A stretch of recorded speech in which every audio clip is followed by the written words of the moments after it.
네, 최근 국내 가상자산 시장 뉴스만 보면 정말 부정적인 이슈가 많은데요.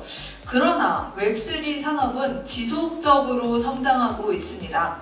그래서 오늘 국내 대표 블록체인 기업 관계자분들을 모시고 토큰증권 그리고 블록체인의 킬러 콘텐츠에 대해서 논의하고자 이번 토론회를 마련하게 됐습니다.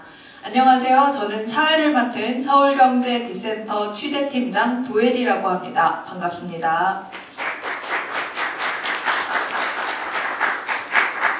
네, 최근 국내에서 정말 다양한 산업군에서 러브콜을 받고 있는 국내 대표 블록체인 기술기업 관계자분들을 차례차례 소개해 드리도록 하겠습니다.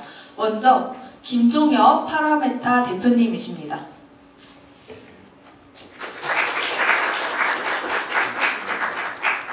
네, 안녕하세요. 파라메타 김종엽입니다. 오늘 이렇게 초대해 주셔서 너무 감사드리고요.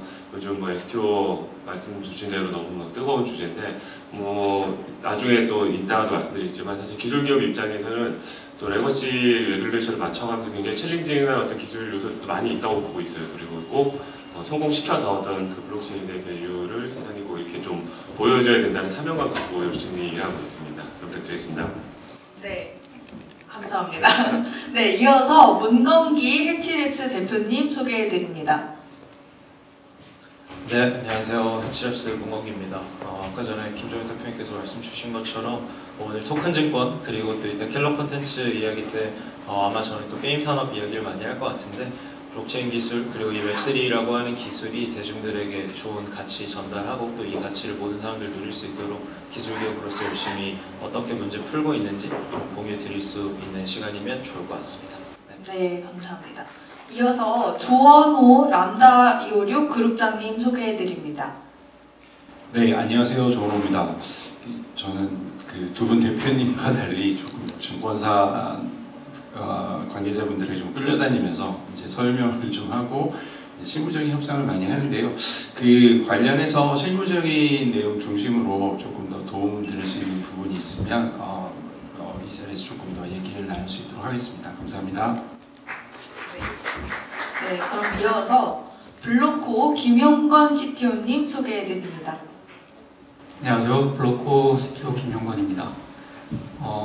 최근에 이제 STO에 대한 법제화에 대한 이제 논의가 시작되었고 저희도 이제 그에 따라서 많은 바쁜 시간을 보내고 있는데 현재 이제 좀 침체됐던 이런 산업에서 또 한번 큰 활력소가 되기를 기대하면서 이번 세션에 임하도록 하겠습니다. 감사합니다. 네, 감사합니다. CTO님이 마이크 잡고 계시니까 바로 첫 질문부터 그러면 시작해 보도록 하겠습니다. 저희가 1부는 토큰 증권에 관련해서 이야기를 나눠보려고 하는데요. 최근 이제 올해 2월이었죠. 금융당국이 토큰 증권 제도화를 하겠다, 허용을 하겠다 이러면서 정말 전 산업군에서 토큰 증권에 대한 관심이 높아지고 있습니다. 그래서 오늘 이 블록체인 기술기업분들도 정말 다양한 산업군들과 소통을 하고 계실 텐데 주로 어떤 분야의 산업군들과 이야기를 하시는지 궁금해서 블로코 CTO님부터 말씀해 주시면 감사하겠습니다. 네, 당연히 현재 가장 큰 관심을 보이고 있는 산업군은 증권사들이시고요.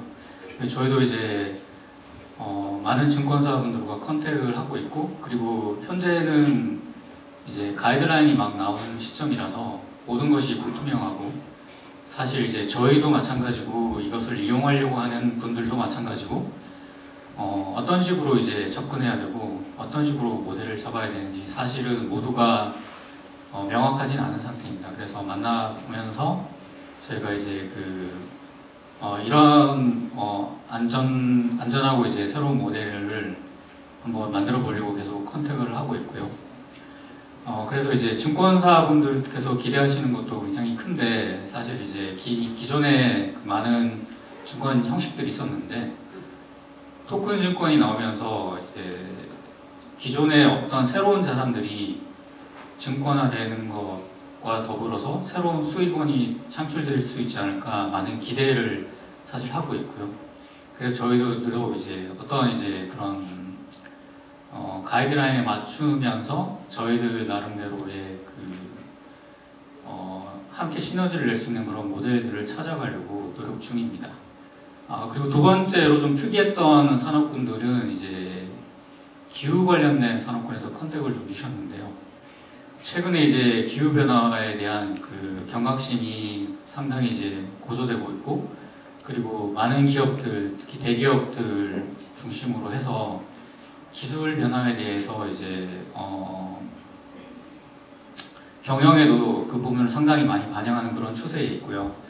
그래서 그런 것에서도 또 다른 BM이 많이 창출될 거라고 생각하고 있고, 그래서 그런 산업군들 쪽에서도 저희한테 컨택을 좀 하고 계시고 있습니다.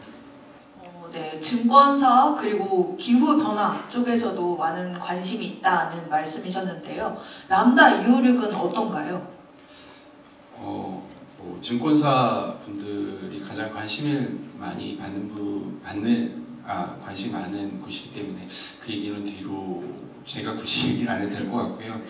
앞서 얘기하신 곳들도 관심이 많지만 제가 생각했을 때 크게 좀 특이했던 곳이 한 두 군데였었는데 IP를 가지고 계신 곳, 특히나 이제 컨텐츠 IP를 가지고 계신 곳들이 작은 스타트업도 그렇지만 큰 기업들도 굉장히 관심이 많으세요. 일단 투자랑 이제 사용, 투자랑 팬들이 조금 접점이 있는 곳이기 때문에 NFT랑 STO가 약간 어떤 면에서는 혼동되고 어떤 면에서는 같이 성장할 수 있는 좀 계기가 될 수 있어서 그런 쪽에서 조금 관심이 많으셨고요. 또 하나 좀 특이한 곳은 가치 평가하는 곳들에 또 관심이 굉장히 많으세요. 그러니까 결국에는 증권이고 발행 가격, 그다음에 이제 공정 가격에 대한 내용들이 이제 향후에 좀 이슈가 될 건데 그 부분에서 이제 좀 느낀 건데 해외에 비해서 저희가 가치 평가가 너무 증권에만 머물러 있는 부분들이 있습니다. 그래서 해외 같은 경우에는 조금 다양한 이제 IP나 아니면은 자산 이런 부분들에 대해서 이제 가치 평가하는 기관들이 있는데 우리나라는 좀 아직 그게 부족한 것 같고요. 이런 기회에 조금 더 확장이 되는 것 같은 느낌이 듭니다. 네, 그죠. IP 같은 게 토큰 증권으로 발행이 됐을 때 가치 평가를 어떻게 할 것인가, 이것도 굉장히 중요한 이슈라는 생각이 듭니다. 네, 해치랩스는 어디랑 주로 소통하시나요? 네, 앞서서 말씀 주시긴 했는데 사실은 일단 가장 많은 관심을 갖고 있는 산업군은 증권사이고요. 사실 이게 조금 더 증권사들이 어떤 관심을 좀 갖고 있느냐, 이런 부분들 저희가 좀 느낀 부분들을 좀 말씀을 드리면, 사실 원래 기존까지는 사람들이 이제 투자를 하겠다라고 하면 주식 투자를 하겠다 하면 다 증권사를 갔었는데 최근에 이제 가상자산 관련해서는 가상자산 투자를 위해서는 사람들이 증권사가 아니라 다 가상자산 거래소를 찾았고, 그리고 최근에 증권뿐만 아니라 이런 다양한 조각 투자 상품들, 새로운 투자 상품들이 좀 등장하면서 증권사들이 어쨌든 갖고 있는 어떤 위기의식 같은 것들이 조금은 있다고 생각을 하고요. 그래서 그들 입장에서 이제 새로운 먹거리 관점에서 이런 ST를 좀 바라보고 있다라고 크게 좀 생각을 하고 있고, 근데 다만 여기에서 당장의 어떤 큰 수익 창출의 기회로 바라보고 있는지까지는 아직 그 정도의 온도는 아니라고 좀 느껴집니다. 왜냐하면 사실 조각 투자, 최근에 이제 나온 가이드라인에도 결국 비정형 증권이 초반에는 이 토큰 증권의 주축이 될 것이라고 좀 많이들 서술이 되어 있는데, 이런 조각 투자 시장 규모를 보면 그런 시장 규모가 어떤 수익 창출이 될 수 있는 먹거리라기보다는 조금 더 이런 지금 증권사를 덜 찾고 있는 그런 20대, 30대의 투자자들, 소비자층을 좀 끌어들이는 관점에서 이 시장을 조금 바라보고 있지 않나라고 하는 생각을 좀 저는 갖고 있고요. 그러다 보니까 자연스럽게 기존의 조각 투자를 통해서 증권화는 아니지만 조각 투자를 통해서 어쨌든 이런 상품들을 좀 유동화했었던 미술품 혹은 부동산 등의 산업에서, 저작권 등의 산업에서 동일하게 관심을 좀 가지고 유의 깊게 보고 계신 것 같습니다. 네, 다양한 투자 상품군이 많아지다 보니 증권사에서도 좀 더 위기의식을 가지고 이 분야에 관심은 갖고 있지만 아직 엄청나게 큰 수익 창출을 기대하는 것 같지는 않아 보인다라는 해치랩스의 문건기 대표님의 의견이셨습니다. 네, 파라메타는 어떤지 의견 말씀 부탁드립니다. 네, 다들 비슷할 것 같아요. 일단 그 증권사들은 자신이 자칫 상품을 발행하기보다는 이제 계좌 관리 기관으로서 어떤 그 인프라나 어떤 그 플랫폼 구축에 좀 관심이 많은 것 같고, 어떤 금융위에서 뭐 STO 얘기 나오면 음식과 그릇 엄청난 그 비율을 하나 만들어줘서 그거 기반으로 보통 많이 말씀을 드리는데, 예를 들어서 이제 뭐 그 음식 그릇도 중요하지만 그리고 뭐 그릇을 놓을 테이블도 필요하고 그 테이블이 놓여 있는 음식점도 필요하고 사람들이 먹거든요. 이런 전체적인 생태계나 전체 뭐 어떤 플랫폼이라든가 그런 부분이 중요하기 때문에 증권사들은 좀 이제 그쪽에 더 초점이 돼 있는 것 같고, 뭐 저희한테 좀 찾아오거나 이렇게 연락이 오는 분들은 대부분 이제 자체 어떤 상품을 발행하려고 하시는 분들을 뭐 좀 다양하게 오는 것 같아요. 근데 기존에 어쨌든 없었던 뭐 기존에 이미 조각 투자되고 있던 뭐 미술품이라든지 이제 부동산 이런 것보다는 좀 새로운 대체 투자 상품, 그러니까 음식들 관련돼서 많이 연락이 오시는데, 저희도 뭐 기사도 내고 했지만 예를 들어서 뭐 클래식카 투자 시장이라든지 사실 클래식카 투자 시장 같은 경우도 뭐 이탈리아에서는 클래식카 산업 자체가 연간 뭐 3조 원이 넘을 정도로 관련된 엄청나게 이제 큰 시장인데, 뭐 아직 그 일반인들이 투자 상품으로 접근은 안 되고 있고, 실제 뭐 그 미술품 같은 경우가 5년 뭐 기대 수익률이 뭐 30%, 와인이 한 60%라고 하는데 좀 클래식카는 보통 200%가 넘는 투자 수익을 보여주고 있는데, 그런 것들이 좋은 어떤 음식으로서 좀 그 컨택이 되고 있고, 아까 뭐 ESG 같은 경우도 이제 뭐 자발적 그 탄소 크레딧 시장으로 펼쳐지고 있다 보니까 뭐 자발적 탄소 감축 같은 경우는 보통 이제 프로젝트를 진행해서 그 발생 그 감축된 탄소를 크레딧으로 만들어서 거래하는 시장이기 때문에 최초에 그 프로젝트 펀딩하는 과정이 필요한데, 물론 이제 대기업들은 자체 비용을 할 수 있겠지만 뭐 일반 기업들은 이런 STO 같은 공모를 통해서 탄소 크레딧 같은 거 거래하게 한다든지 이런 좀 기존에 있지 않았던 그 대체 투자 상품으로서의 어떤 다양한 음식들을 고민하는 곳들과 좀 많이 만나고 있습니다. 네, 그 토큰증권 그릇에 담길 음식 콘텐츠에 대해서 굉장히 많은 곳들과 이야기를 하고 있다라는 말씀이셨습니다. 자, 그럼 여기서 궁금한 게, 이제 지난 2월에 그 토큰증권 가이드라인이 나왔는데 여기에 보면은 사실 블록체인 분산 원장 기술에서 토큰을 발행할 수 있도록 하겠다. 이게 굉장히 핵심적인 포인트인데요.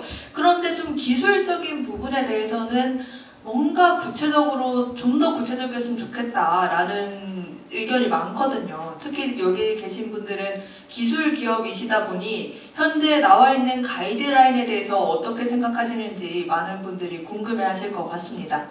김종혁 대표님부터 말씀해 주시죠. 네, 뭐 그 가이드라인이 굉장히 그 러프하게 나와 있는 건 사실과 뭐 계속 구체화되는 과정이라고 보고 있지만, 어쨌든 그 시도 자체는 너무 긍정적으로 보고 있고요. 그런 가이드라인의 어떤 기술 요소들을 좀 더 구체화시키고 하는 것들이 또 저희들의 되게 중요한 그 어떤 미션이라고 생각합니다. 그 가이드라인을 보면 사실 어떤 금융위에 굉장히 이제 조심스러운 그리고 어떤 투자자 보호 이런 거에 좀 초점이 되어 있다는 생각은 들어요.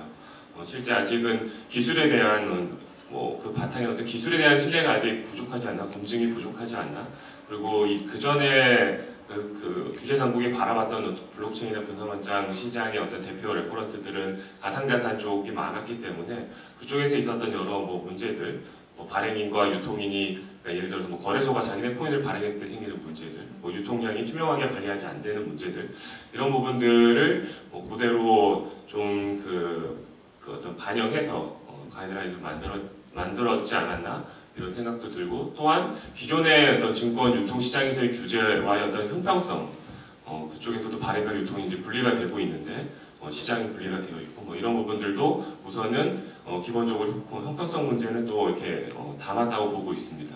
이런 부분들은 근데 어떤 그 블록체인 기술에 대한 그 어떤 효용성에서 출발하지 않고 기존의 규제와 기존 시장의 또 우려를 좀 완화하는 쪽으로 접근했기 때문에 그런 접근이 충분히 이해는 되고 있고요.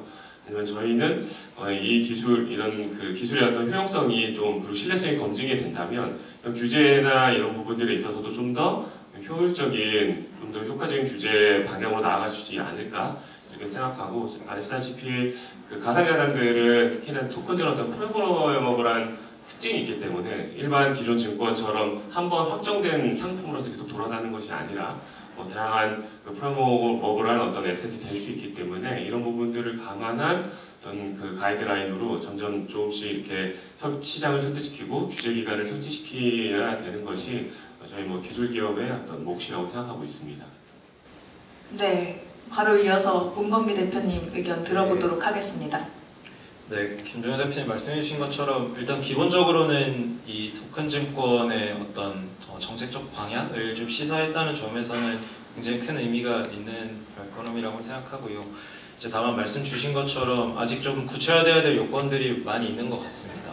계좌관리기관이라든지 장외거래업자의 요건이라든지 혹은 그리고 기술적인 부분 말씀 주셔서 사실 프라이빗 체인에서 발행해야 된다라고 적혀 있는 건 아니지만 거기에 있는 요건들을 좀 맞추려면 기본적으로 프라이빗 체인이어야 하는 이제 형태로 좀 해석이 되고 있는데 이제 그 부분 때문에 지금 업계 안에서도 이게 당연히 어떤 안정성이나 이런 부분들을 먼저 좀 실험하고자 그런 요건들이 들어간 것은 이해가 되지만 어떤 유동성을 처음에 잘 만들어내고 또 블록체인 기술이 가지는 그러한 호환성들을 좀 잘 활용할 수 있는가에 대한 약간의 우려들은 좀 제기되고 있는 것으로 압니다. 실제로 미국에서는 퍼블릭 체인에서 STO가 허용이 되어 있고 그리고 실제 퍼블릭 블록체인 상에서의 어떤 자산들이 발행이 되면 그게 토큰 증권이 되었건 혹은 어떠한 형태의 토큰이 되었건 지금 이제 브릿지라는 기술을 통해서 다양한 체인으로부터 이제 유동성을 끌어오는 형태로 지금 이 블록체인 기술을 기반으로 한 금융시장이 돌아가고 있는데 만약 프라이빗 체인으로만 이 처음에 초기 시장이 형성된다면 그러한 효과들을 좀 보지 못하지 않을까 하는 우려들이 있고 실제로 2022년에 미국에서 가장 거래가 많았던 토큰 증권 한 탑5 정도 보면 전부 다 퍼블릭 체인에서 어쨌든 발행이 되어 있는 토큰들이거든요. 그래서 이런 부분들이 좀 잘 반영이 되었으면 하는 바람이 있고요. 그래서 초기에는 프라이빗 체인에서 좀 안정성을 시험하다가 이런 블록체인 기술이 가져다주는 다양한 효용, 결국엔 이 토큰 증권을 가이드라인에도 나오면서 적혀 있었지만 결국 증권을 비상장 상태의 증권들의 어떤 거래나 소유주들도 추적이 좀 더 용이하고 그리고 훨씬 더 작은 단위의 거래들을 효율적으로 일어날 수 있게 하게끔 하는 게 이 지금 블록체인과 분산원장 기술을 바탕으로 증권이 발행됐을 때의 장점인데 이런 부분들이 기술의 효용을 좀 더 잘 살리는 방향으로 규제가 좀 구체화되고 발전되어 나갔으면 좋겠다는 생각이 듭니다.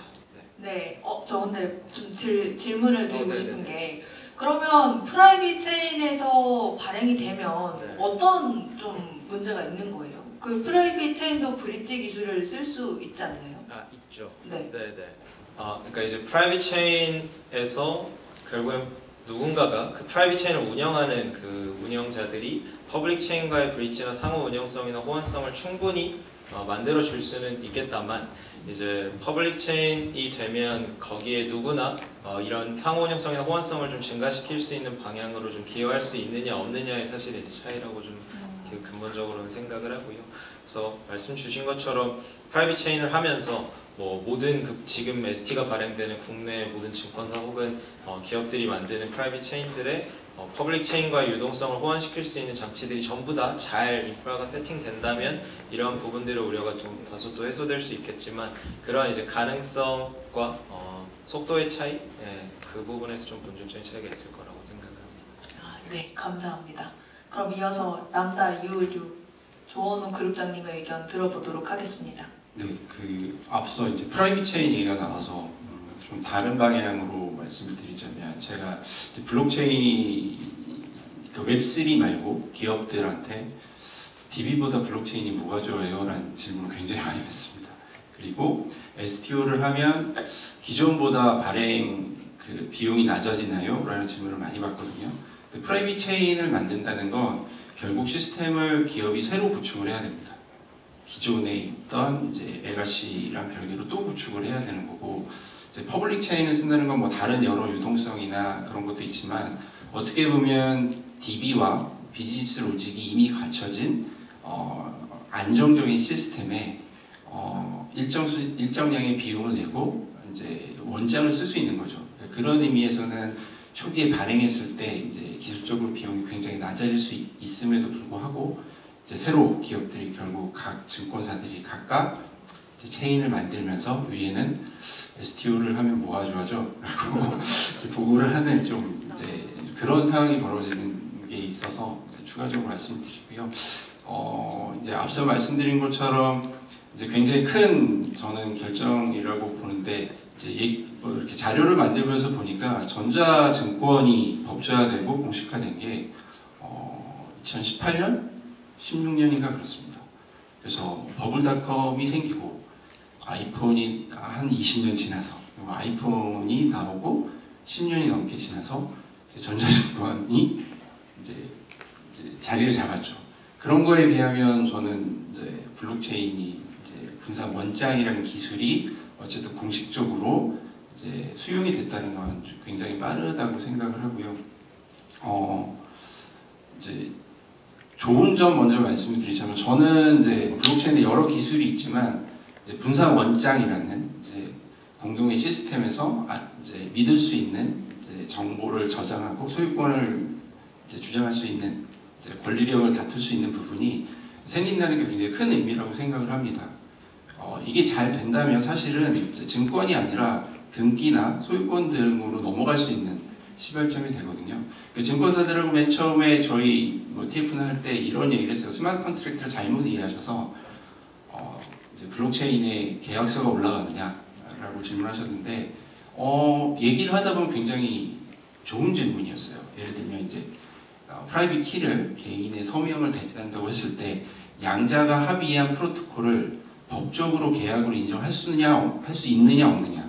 사실은 이제 계약이란 건 양자 간의 이제 약속이기 때문에 뭐 법원의 공증이 없었을 뿐, 변호사의 공증이 없었을 뿐인데 공공의 데이터베이스 기반에서 이제 양자가 약속한 것이 계약으로 볼 수 있다고 하면 사실은 블록체인은 굉장히 크게 뻗어나갈 수 있는 기술이라고 생각을 합니다. 그리고 이제 기술적인 이제 추가적인 부분에서 저는 금융이나 이제 투자가 너무 이제 열기를 튈까봐 걱정을 하시는 건 이해를 하지만 사실은 다른 부분보다는 조금 더 발행을 조금 이제 쉽게 제가 쉽게 말씀드리는 거는 투자자의 공시 의무나 이런 부분보다는 프로세스 특히 증권 신고서나 이런 부분들을 조금 더 간략하게 할 수 있는 부분 그 다음에 금액을 상향 조정해주는 그런 부분들을 조금 고려해 주셨으면 하고요. 기술적으로는 저는 여러 혁신금융 서비스를 통해서 테스트를 해봐 주셨으면 좋겠어요.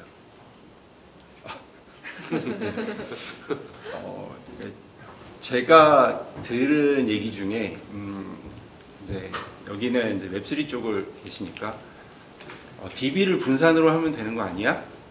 라고 얘기하는 업체도 나왔습니다. 실제로 블록체인을 쓸 필요가 있을까라는 하고 있는 업체도 나왔으니까 이게 저희 쪽과 바라보는 것과 달리 굉장히 이제 STO라는 시장에서 기술들을 다양하게 어쨌든 조금 보수적으로 접근하시는 분들이 굉장히 많으세요. 그래서 저는 뭔가 금융위가 굉장히 기술적으로 세부적으로 가이드를 내려주는 게 조금 위험하다는 생각이 들 때도 있고요. 차라리 예를 들면 지금 안 되는 여러 부분들 뭐 이제 증권형 토큰을 거래할 수 있는 거래용 토큰들을 해줘야 되냐 말아야 되냐 아니면 개인 단으로 지갑이 가야 되냐 말아야 되냐 이런 부분들도 내부에서는 논의가 되고 있는데 그거를 위험하니까 좀 보자라기보다 조금 유예기간이나 테스트 기간을 혁신금융 서비스를 금융 서비스의 혁신뿐만 아니라 이런 인프라나 이런 여러 가지 솔루션들이 적용될 수 있는 부분들을 조금 좀 다양하게 테스트해 볼 수 있는 기간을 좀 두었으면 합니다. 네, 테스트 기간에 있어서 좀 많은 것들을 시도해 볼 수 있었으면 좋겠다라는 람다 이오류 조원호 그룹장님의 말씀이셨습니다. 제가 여기 지금 앉아서 매번 말씀드리니까 사실 다 공감이 되고 되게 많이 배우고 있어요. 그래서 제가 사실 하는 얘기들이 반복일 수도 있고 부연일 수도 있는데 저희가 일단 생각하는 것은 일단 가이드라인 자체에 대해서는 굉장히 환영한다는 입장이고요. 근데 이제 이 세부적인 내용이 이제 물론 좀 우려가 좀 섞일 수 있는 그런 내용도 있겠지만 저는 일단은 블록체인 기술에 대한 그런 어떤 믿음이 바탕이 됐기 때문에 이런 가이드라인이 존재할 수 있다고 생각되고요. 그리고 투자자 보호에 대한 그런 관점을 사실 더 많이 당연히 이제 더 중점에 두셨을 텐데 이 부분도 저희가 이제 기술 구현하는 점이나 아니면은 어떤 시장에 대한 확대 부분에서 부정적인 측면도 분명히 있겠지만은 가장 우선순위에 있어야 되는 것은 이제 저희 투자자들이 안심하고 투자할 수 있는 그런 분위기가 일단 조성되어야 된다는 게 가장 중요하다고 생각되고요. 현재 저희가 이제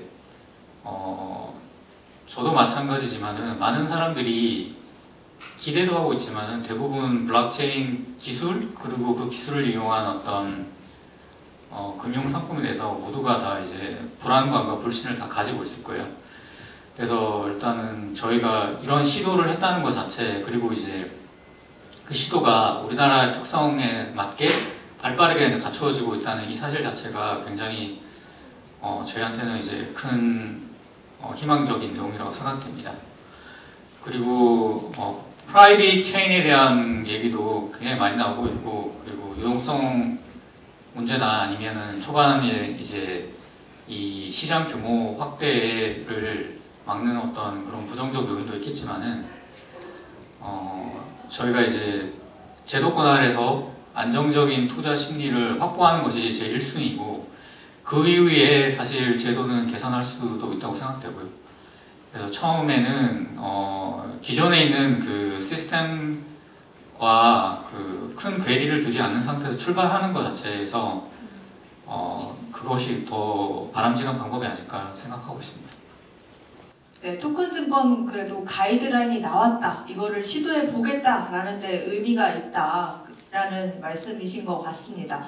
저희가 조금 더 깊이 있게 들어가 볼게요. 이제 토큰증권 가이드라인이 나왔지 아직 구체적으로 제도가 마련됐거나 뭐 법안이 마련된 건 아니고 계속 논의가 진행 중인 상황이잖아요. 그럼 이런 관점에서 봤을 때 특히 또 기술 기업이시니까 좀 이 제도를 마련할 때 기술적 측면에서 어떤 점을 고려를 꼭 했으면 좋겠다 하시는 게 있을지 궁금합니다. 특히 왜냐하면 저는 제가 블록체인을 계속 취재해서 그런지는 몰라도 확증 편향이 강화돼서 그런 걸 수도 있는데 제가 생각했을 때는 블록체인은 보안성도 좋고 뭐 신뢰할 필요가 없는 기술이다 라는 이야기를 많이 하잖아요. 근데 오늘 저희가 논의하는 내용을 들어보면 계속 뭔가 우려가 있으신 것 같고 안정성이 아직 검증이 안 된 것 같고 이런 말씀들을 많이 하셨습니다. 그래서 이게 어떻게 어떤 점에서 우려가 있는 거고 이 부분을 어떻게 제도적으로 기술적 측면에서 보완할 수 있는지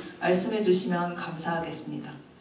네, 블록체인 기술 자체가 사실 일반 아니면 개발자라고 하더라도 이제 직접 연관이 되어 있지 않으면은 생소한 기술이기도 하고 그리고 블록체인 기술 자체가 사실 오래 역사가 깊지는 않지만 그래도 적지 않은 기간을 가지고 있고 그 사이에 이제 수많은 사용자들이 실제로 퍼블릭 블록체인을 이용하면서 많은 문제점을 해결해 왔고 했기 때문에 안정적인 면에서 기술 자체의 문제가 그렇게 크다고 생각되지는 않습니다. 그런데 저희가 이제 이 어떤 기술이든 간에 그것을 사용하는 유스 케이스에 따라서 다양한 이제 저희가 생각하지도 못했던 많은 악용 사례가 사실 나올 수도 있고 아니면은 의도치 않게 우리는 이제 이러한 이제 사용자들이 이렇게 사용하고 이렇게 이제 예를 들어서 이제 비즈니스 규칙에 따라 동작할 거라고 예상했지만은 그것을 벗어나는 경우도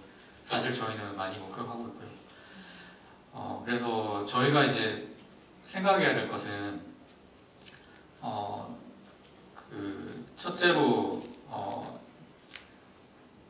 기술 저희가 이제 기술 기업들이 많은 솔루션들을 자체적으로 아마 만들어낼 것이고 이제 가이드라인이 아마 아주 상세하게 만들어지지는 못할 것이기 때문에 저마다의 솔루션들은 아마 특화된 어떤 장점 가지고 있고 단점도 가지고 있을 것입니다. 근데 이러한 이제 그 기술들을 이용해서 원하는 이제 유저 시나리오를 잘 설계하고 그리고 구현까지 완벽하게 갖추었다고 하더라도 실제로 그 중요한 것은 뒤에 또 운영이라는 부분이 남아 있고요. 이 운영이라는 부분은 사실 그 하루아침에 이제 이루어지는 부분은 아니고 사실 이제 훌륭한 개발자들이 이제 잘 개발했다고 하더라도 언제나 이제 그 빈틈은 항상 발견되기 때문에 기술 기업들도 마찬가지고 그것을 실제로 운영하는 운영사들도 이 운영에 대한 노하우를 지금 기간 동안에 이제 확실히 쌓는 것이 가장 중요하다고 생각되고요. 그래서 스스로 이 어떠한 문제가 발생할 때 어떻게 해결할 수 있는지에 대한 오답 노트를 스스로 확보하는 것이 중요하고, 만약에 스스로 확보하기 힘들다면은 그러한 문제 해결 경험을 많이 가지고 있는 그런 회사들과 협력 관계를 공고히 하는 것이 중요하다고 생각됩니다. 두 번째는 이 블록체인 기술 공통적인 내용인데, 저희가 이제 예를 들어서 이제 한 회사가 또는 이제 몇 개 회사가 이런 이제 컨소시엄 형태로 어떤 솔루션을 개발했다고 하더라도 결과적으로 그 원천이 되는 블록체인 기술에 대해서 추가적인 변경이나 요구사항이 발생할 수가 있습니다. 그래서 이제 이런 솔루션 제공 업체들은 글로벌한 기업, 그러니까 저희도 이제 그 폴리곤, 아발란체 이런 그다음에 체인링크 이런 회사들과도 협력 관계에 있는데 그런 이제 원천 기술을 보유하고 있는 그런 회사들과도 협력 관계를 이제 잘 유지해가지고 만약에 그 원천적 기술에 대한 결함이나 변경이 필요할 때 즉각적으로 반응할 수 있게 하도록 하는 것이 중요하고요. 이러한 이제 그 신뢰가 깨졌을 때는 전체적인 이제 고객 만족도가 하락되고, 그리고 토큰 증권 서비스에 대한 전반적인 이제 기대감이 다시 이제 감소하는 그런 우려사항이 발견될 수 있기 때문에 저희가 이제 이런 부분에 대해서 특히 저는 이제 초기 구축 단계보다는 뒤에 이제 실제 서비스로 운영하는 만족 부분에서 좀 강조를 드리고 싶습니다. 네, 제가 말씀을 듣다 보니 궁금한 점이 생겼습니다. 그러면 어떤 문제가 생길 수 있을까요? 만약에 토큰 증권을 이제 블록체인 상에서 운영을 할 때 이제 예상치 못한 문제가 생길 수 있다라고 하셨는데 혹시 그래도 예상이 가능하신지? 네. 네, 저희가 이제 사실 이제 프라이빗 블록체인을 그 내재화해가지고 솔루션 형태로 패키징한 다음에 몇몇 기관에 이제 서비스로 제공하고 있는데, 사실은 그 앞서도 말씀드렸듯이 많은 경험을 가지고 있는 개발자 또는 운영 엔지니어라고 할지라도 이 블록체인에 대한 이제 사실은 그 기술적 교육을 따로 받기는 어려운 상황이고요. 그래서 처음에 이제 도입을 도와주었던 그런 이제 기술 기업들이 계속 같이 함께 있는 것은 아니거든요.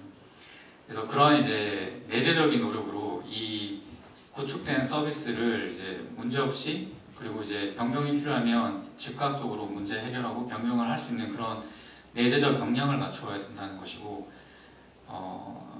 아주 간단한 일례로 이제 인프라적인 문제에도 사실은 이제 큰 문제가 아닐 수 있는데, 블록체인이라는 특이한 요소 때문에 어떻게 보면 일반적인 IT 시스템에서도 충분히 해결할 수 있는 그런 접근 방법을 가지고 이제 접근을 스스로 시도하지 못하는 경우가 많거든요. 그래서 도입하시는 곳에서도 그런 이제 교육이나 아니면 실질적인 어떤 핸즈온에 대한 역량을 강화해야 된다고 봅니다. 네, 감사합니다. 또 남다 256 그룹장님 부탁드립니다. 네, 일단 제 생각이 좀 많이 들어가 있지만 저는 블록체인 기술을 신뢰하기 어렵다고 그러니까 금융이나 정부 당국에서 블록체인 기술이 뭐 보안적이나 기술 신뢰성의 의문을 가지고 있다고는 생각은 하지 않습니다. 다만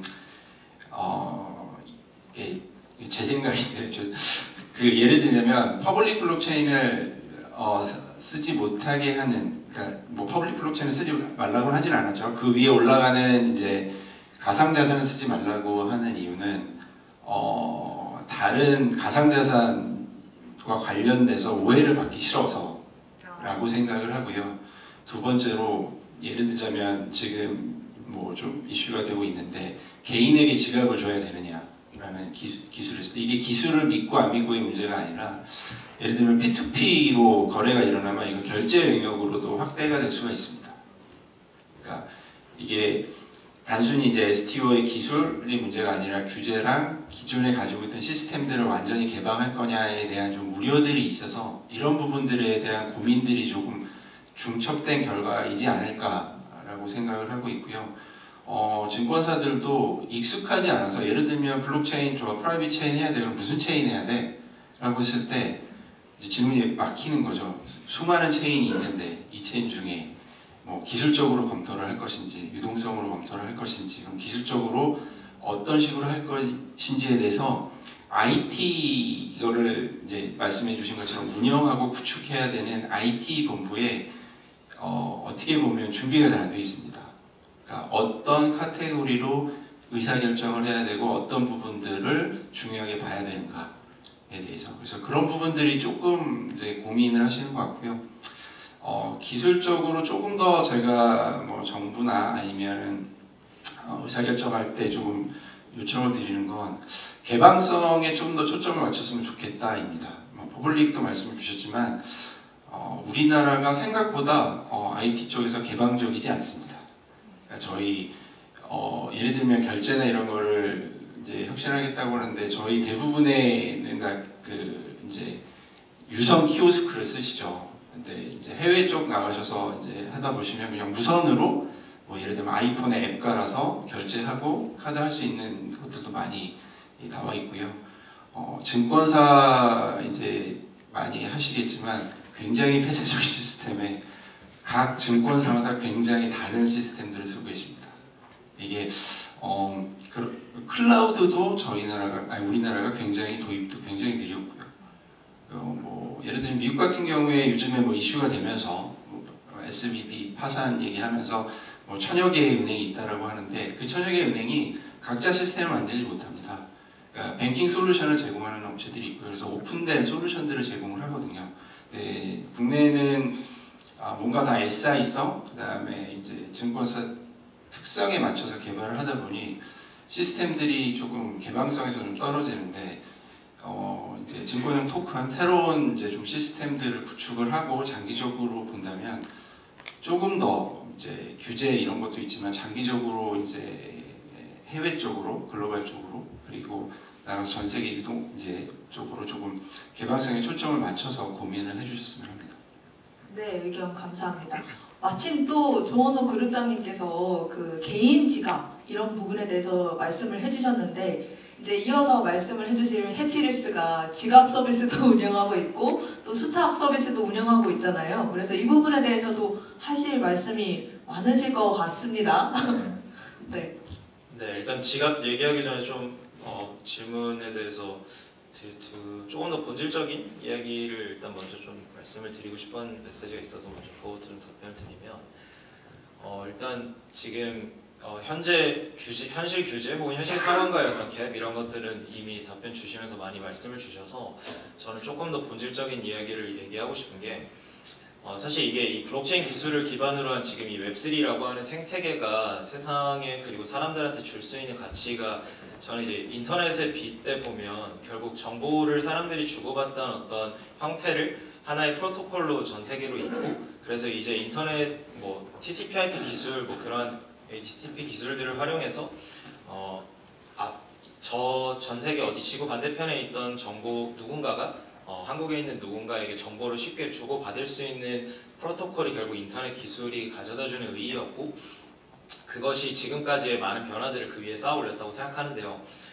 기본적으로 지금 블록체인 기술이 주는 것도 저는 그것과 유사하다고 생각합니다. 그러니까 인터넷이 연결되어 있는 인터넷 레이어 위에서 전 세계 사람들이 이 프로토콜만 지키면 이 가치라고 하는 걸 서로 소유하고 소유한다는 건 나만 이 가치를 옮길 수 있고 그리고 그 레이어 프로토콜 속에 있는 사람들은 이 가치의 주인이 지금 누구인지를 모두가 서로 검증할 수 있고 이걸 굉장히 효율적으로 해줄 수 있는 그런 글로벌한 프로토콜이 지금 블록체인 기술이 주는 저는 본질적인 가치라고 생각하는데 이제 그런 면에서 지금 금융당국이나 규제당국 입장에서도 우려하는 부분은 결국 이 인터넷이라고 하는 것과 마치 빗대서 생각해 보면 그 전까지는 정보를 어떤 중앙의 주체가 정보를 다 통제할 수 있었다가 이제는 이 프로토콜을 통해서 흘러다니는 것을 통제하는 게 되게 난이도가 어려워지게 되거든요. 인터넷 기술의 도입 전후를 비교해 보면 블록체인 기술도 비슷하다고 생각을 합니다. 기존의 금융과 자산과 어쨌든 이러한 통화의 흐름들을 잘 관리하고 통제하는 것들이 되게 중요해 왔었는데 그것들이 이 기술을 도입한 지금 전 세계적으로 이 블록체인 기술이 블록체인 기술이 바꾸고 있는 금융의 모습을 보면 통제하는 난이도는 통제와 어떤 관리의 난이도가 좀 높아지는 것은 맞습니다. 그러다 보니까 지금은 마치 이제 현실 기존에 있던 금융 규제에 빗대서 이거를 보다 보면 마치 인터넷을 통해서 이제 누구나 미국에 있는 뭐 누군가의 뉴스를 접하고 이메일을 주고받을 수 있는데 그 정보의 흐름들을 어떤 국가 안에서 통제하고자 하고 그 현실과 실정에 맞춰서 기술들을 도입하려고 하다 보니까 어떤 이 기술이 주는 가치의 출발점과 현실에 도입되는 것 사이 괴리들이 좀 있는 상황이라고 생각을 하거든요. 그래서 그러한 부분들이 조금 어쨌든 이상적이고 본질적인 이야기이긴 하지만 어쨌든 거기까지 좀 갔으면 하는 그리고 그런 것들이 실제로 도입이 되어야 유저들이 이 기술의 가치를 좀 느낄 수 있지 않을까 하는 메시지를 하나 던지고 싶었고요. 두 번째는 방금 이야기한 것과 좀 이어지는 이야기인데 결국 저는 기술의 존재와 규제의 존재 자체도 결국 다 유저와 사람을 위한 거라고 생각합니다. 그러니까 결국 사람이 겪는 어떤 문제 혹은 사람이 갖고 있던 니즈를 해결해 주기 위해서 가장 효과적으로 해결을 하기 위해서 기술은 존재하고 그리고 그러한 새로운 기술들을 통해서 이런 문제들이 해결해 나가는 과정에서 어떤 사람들에게 예상하지 못했던 피해들이 가는 것들을 막기 위해서 저는 규제라고 하는 것들이 필요하다고 생각하거든요. 본질적으로. 이제 그러면 토큰 증권 얘기로 좀 돌아와 보면 결국 사람들이 이 기술과 규제가 먼저 우선적으로 논의되고 고민되는 게 아니라 사람들이 어떠한 상품들에 혹은 어떠한 금융 행위들을 하고 싶은데 혹은 어떠한 상품들에 더 투자하고 싶은데 혹은 투자를 할 때 지금은 좀 너무 불편하거나 혹은 내가 투자하고 싶은 상품들의 어떤 문턱, 진입장벽이 너무 커서 투자를 못하고 있는 것들을 가능케 하는 관점에서 어쨌든 그 가치가 가장 먼저 우선적으로 고민이 되고 거기에 블록체인 기술을 활용해서 그것들이 어떻게 해소되는지를 보고 거기에서 발생할 수 있는 문제점들을 규제로 쌓아가는 것들이 조금 더 올바른 방향이라고 생각하고요. 근데 다만 이렇게 금융은 이미 수백 년 동안 잘 쌓아져 왔다 보니까 여기에 이제 이 블록체인 기술을 바로 봤을 때 이미 쌓여져 있는 규제와 어떤 기술 인프라를 가지고 바로 이 기술과 규제가 먼저 논의되는 듯한 양상이라서 실제로 이렇게 도입이 됐을 때 과연 그러니까 전 국민 중에 누가 이 토큰 증권을 통해서 어떤 원래 해결되지 못한 니즈가 해결되거나 겪고 있던 문제가 해결되는 것일까 아예 그러지 않은 형태로 돼버리면 결국 우린 열심히 논의해서 규제도 도입되고 기술적으로도 노력해서 출시했는데 결국 아무도 쓰지 않는 제품이 될 수 있다고 생각을 하거든요. 이제 그런 부분들을 좀 기술기업 그리고 규제당국 그리고 이런 걸 고민하시는 다양한 상품을 발행하고자 하는 기업들이 다들 이런 부분을 많이 고민했으면 좋겠다 하는 조금은 본질적인 이야기를 답변을 드립니다. 굉장히 본질적인 문제를 짚어주셨어요. 토큰 증권을 허용한다 이 자체가 의미가 있는 게 아니라 기존에 어떤 시장의 페인 포인트가 있었고 그러니까 이걸 해결하기 위해서 토큰 증권을 도입하려 하고 블록체인 기술의 이점을 활용해서 이런 문제를 해결하고자 한다. 이런 식으로 좀 흘러가야 하는데 너무 토큰 증권 허용 이 자체에만 좀 몰두해 있으면 중요한 본질적 가치를 잊어버릴 수도 있으니 이 부분에 대해서 좀 더 깊이 있게 고민을 해볼 필요가 있다라는 말씀이셨습니다. 저도 많이 배웠습니다. 네, 그럼 이어서 김종현 대표님 의견 들어보도록 하겠습니다. 네, 원래 이제 질문 주셨던 그 기술에 대한 어떤 신뢰에 있어서는 아마 그 기술 자체는 사실 코드가 있고 코드가 돌아가는 어떤 테스트 유닛, 테스트 코드가 있고 이런 걸로 그 코드가 잘 돌아가는 거에 대해서는 아마 이미 신뢰 여부는 명확하게 확인할 수 있을 텐데 그 어떤 블록체인 기술에 대한 신뢰는 기술 자체보다는 그걸 오퍼레이션하기 위한 거버넌스 이런 부분들에 대한 신뢰 요소가 사실 큰 것 같아요.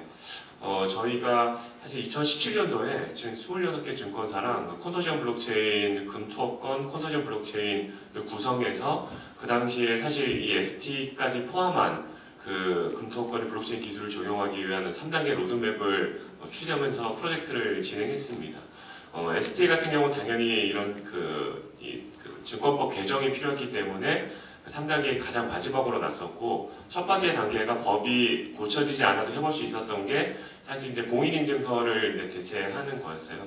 그래서 그 26개 증권사들과 함께 컨소시엄 블록체인을 구축하고 했는데, 사실 어떤 기술의 어떤 신뢰보다는 그걸 어떻게 운영하기 위한 그 IT 운영 사무국을 구성하고, 사무국 내에서 IT적인 변화 요소는 어떻게 하기 위한 서브 사무국을 구성하고, 투표는 어떻게 할 것이며, 이런 거버넌스 만드는데 사실 반년 이상 썼던 것 같아요. 블록체인 그 인프라를 구축하는 것보다는. 그리고 사실 문제들은 대부분은 어떤 이슈가 생겼을 때 어떻게 대응할까의 이슈였습니다.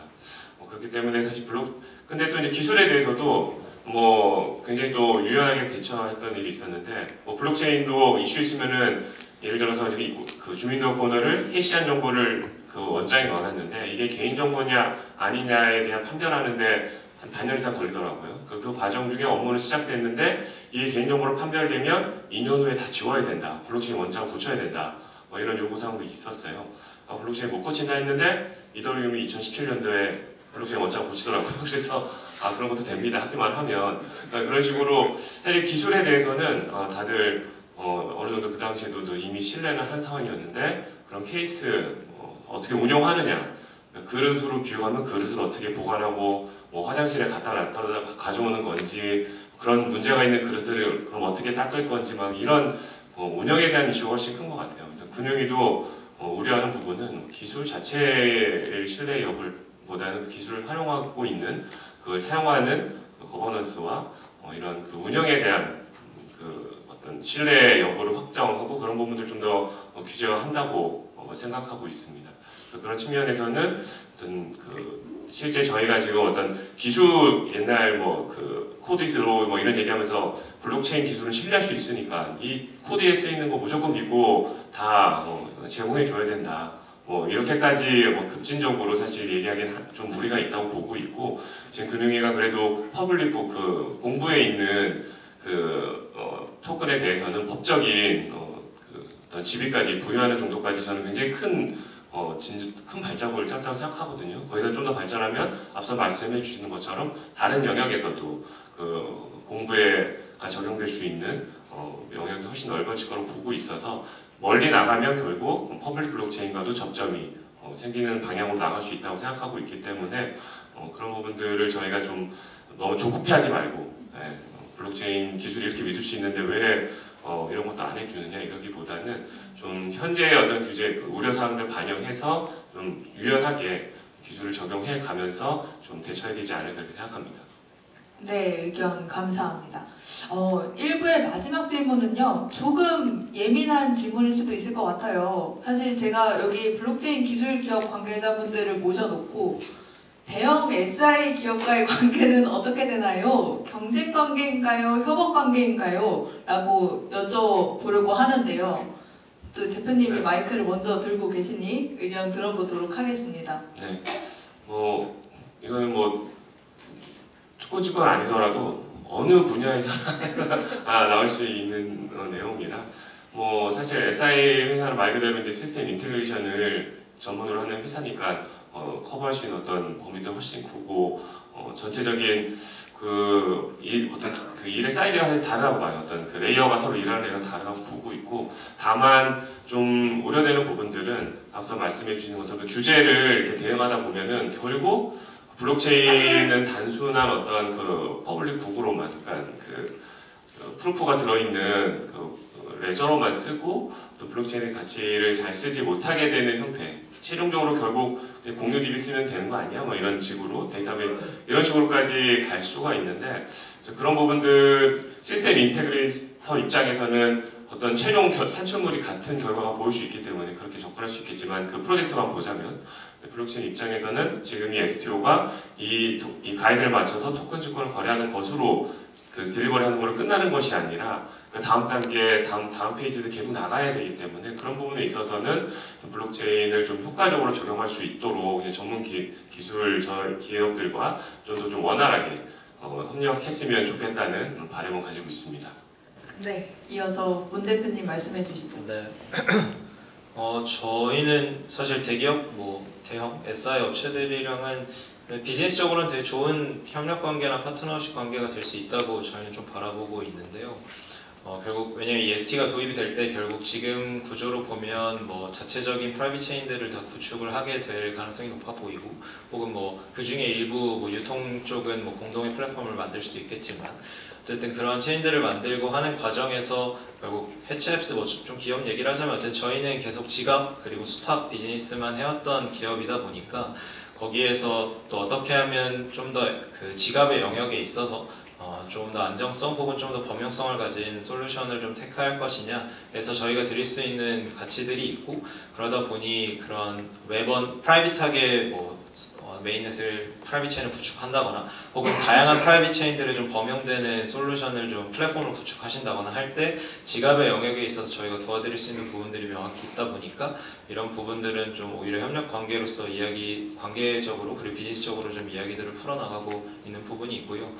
또 지갑 관점에서, 그리고 아까 잠깐 언급해 주셨는데 이제 그럼 개인에게까지 그럼 또 지갑이 이게 부여가 되는 것이 맞냐 안 맞냐 이런 부분들이 지금 업계 안에서도 계속 이야기가 되고 있고, 저는 사실 그리고 있는 그림은 결국 개인 입장에서는 지금 기존의 금융 자산들도 사실 하나의 어떤 플랫폼과 인터페이스로 개인의 이 지갑이라는 게 사실 블록체인에서만 쓰이는 용어는 아니고 기존 핀테크 산업에서도 지갑이라고 하는 단어는 있잖아요. 이러한 개인이 갖고 있는 다양한 금융 자산들을 하나의 인터페이스와 플랫폼으로 모음으로써 주는 어떤 큰 사용성과 효익들이 있는데, 이러한 부분들을 토큰 증권뿐만 아니라 가상자산이나 혹은 이 블록체인 기술을 기반으로 한 다양한 금융 상품들이 하나의 지갑 안에서 유저들이 이거 금융 활동을 할 수 있게 하는 것이 큰 효익이 있다고 보고, 그 부분도 토큰 증권도 그 안에 담길 수 있도록 했으면 하는 바람이 있고, 그런 관점에서도 이번 토큰 증권 프로젝트라는 관점에서 이런 개인 지갑의 도입에 있어서도 같이 이야기들을 좀 하고 있고요. 그 외에는 이제 수탁 관점에서도, 그리고 저희가 국민은행이랑 함께 협작법인을 만들어서 이제 코다 한국 디지털 에셋이라는 수탁 사업도 하고 있는데, 이제 그 관점에서도 최근에 FTX의 그런 파산이나 이런 관점에서 결국엔 제3자 분리 보관에 대한 문제의식들은 훨씬 더 높아져서 이번 토큰 증권에 있어서도 발행과 유통을 분리했던 것처럼 결국 유통이 되고 하는 과정에서도 그 제3자 수탁 전문기관에게 좀 더 안전하게 수탁을 하는 방향으로 이미 좀 문제의식들은 많이 형성이 되어 있어서, 또 수탁 전문업체로서 저희가 도와드릴 수 있는 부분들이 있어서 여러모로 저희가 드릴 수 있는 어떤 하나의 버티컬 좀 가치로 다른 그 참여자들과 좀 협력하고 있는 관계로 저희는 바라보고 있습니다. 네, 아까 제 질문에 대한 답변이 지금 해주셨네요. 네. 그럼 이어서 조원호 그룹장님 의견 부탁드립니다. 네, 어떤 의미로 질문을 주셨는지 잘 모르겠는데 정말 궁금해서 여쭤본 거였습니다. 협력 관계이길 희망합니다.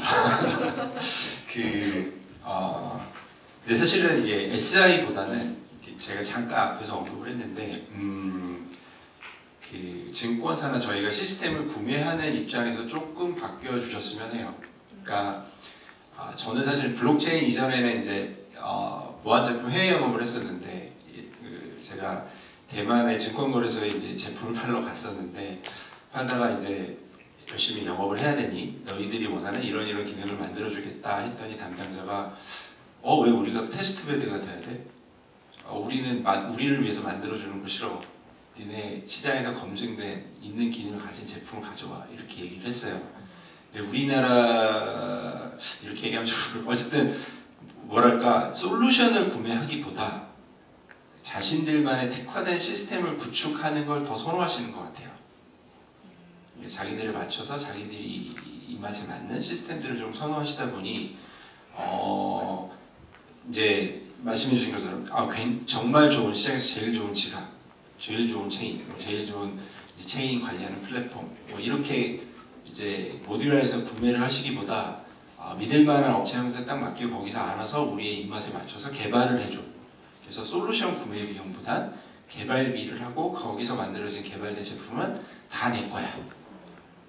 뭐 이렇게 하게 되거든요. 그러면 이제 여기 있는 이제 기술 기업은 이제 궁극적으로는 SI보다는 솔루션 벤더가 돼서 솔루션의 가치를 받아야 장기적으로 성장이 가능한데, 이렇게 고객사에 맞춰서 항상 인력이 들어가서 뭔가를 개발해 주게 되면 이제 좀 힘들어지거든요.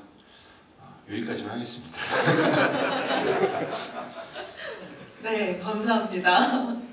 또 CTO님 의견 부탁드립니다. 네, 현실적인 얘기 잘 들었습니다. 아마 각자 생각이 다를 수도 있고 같을 수도 있는데, 저희는 생각할 때 대형 SI가 참여하면 할수록 저는 좋다고 생각해요.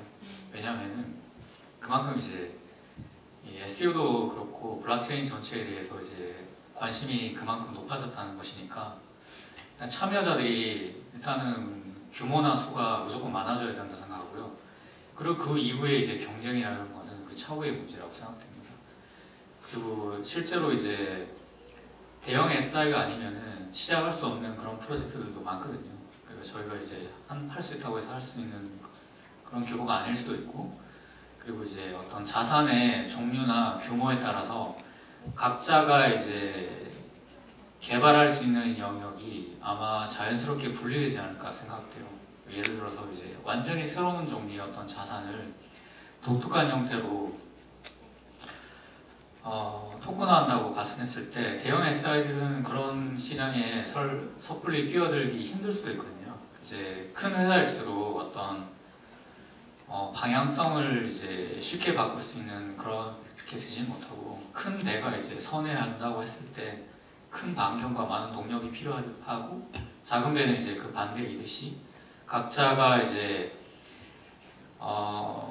기여할 수 있는 그런 부분을 나눠줄 거라 생각하고, 그리고 이제 반대의 경우 이제 그 경계선에 겹치는 부분도 아마 있을 텐데, 그럴 경우도 이제 그 회사의 규모가 작다고 하더라도 전혀 위축될 필요가 없고, 왜냐하면 저희만 하더라도 예를 들어 STO라고 하는 그런 이제 큰 플랫폼이 될 텐데, 그 부분에 대해서 저희가 모든 영역을 전부 다 이제 커버하는 그런 뭐 직접 구현하거나 솔루션을 가져와서 뭐 조립을 하거나 그렇게 할 텐데, 그걸 전부 다 할 수는 없거든요. 저희는 저희 나름대로의 그 장점 그리고 특화된 분야를 찾을 거예요. 그리고 다른 모든 회사들도 마찬가지일 것이고, 그러면 저희는 이제 그런 이제 경쟁과 협력 관계 속에서 이제 저희 나름대로 이제 각자의 무기를 가지고 살아가는 방법을 찾을 것이기 때문에 저희는 일단 전혀 문제가 되지 않나 생각하고 많은 참여를 원하고 있습니다. 네, 제가 민감한 질문을 드렸는데 네 분 모두 답변을 너무 잘 해주셔서 감사합니다. 네, 이제 2부 시작해 보도록 하겠습니다. 2부는 조금 가볍게 블록체인의 다음 킬러 콘텐츠는 무엇인지에 대해서 이야기를 해보고자 합니다. 사실 블록체인 업계에서 그간 정말 많이 나왔던 이야기가 매스 어둠션, 대중화였거든요. 근데 그간 왜 대중화가 그렇게 많이 시도를 했는데도 이루어지지 못했는지, 그리고 다음의 킬러 콘텐츠는 뭐라고 생각하시는지, 이 두 가지에 대해서 말씀해 주시면 감사하겠습니다. 제가 약간 변주를 줘서 이번에는 조원호 그룹장님부터 말씀을 시작해 보도록 하겠습니다. 네, 전혀 가볍지 않은 주제를 저부터 시작하게 하셔서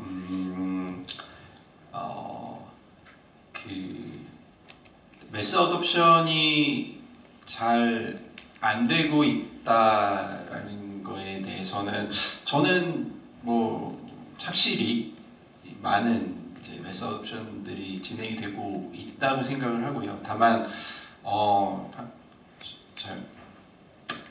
옆에 대표님이 말씀을 해주셨지만 인터넷은 좀 저는 가벼운 주제였다고 생각을 해요. 처음에 발전이. 그러니까 그때는 정보의 가치라는 게 굉장히 지금처럼 이렇게 금전적으로 평가를 받지 않았었고, 초기에 시작할 때도 논문들을 좀 자유롭게 공유를 했으면 좋겠다 라는 형태로 시작이 됐거든요. 그래서 뭔가 좀 내 삶을 간편하게 하고 조금 더 편하게 하는 형태의 서비스 그리고 이런 이제 기술로 했는데 블록체인은 일단 주제가 처음부터 무겁잖아요.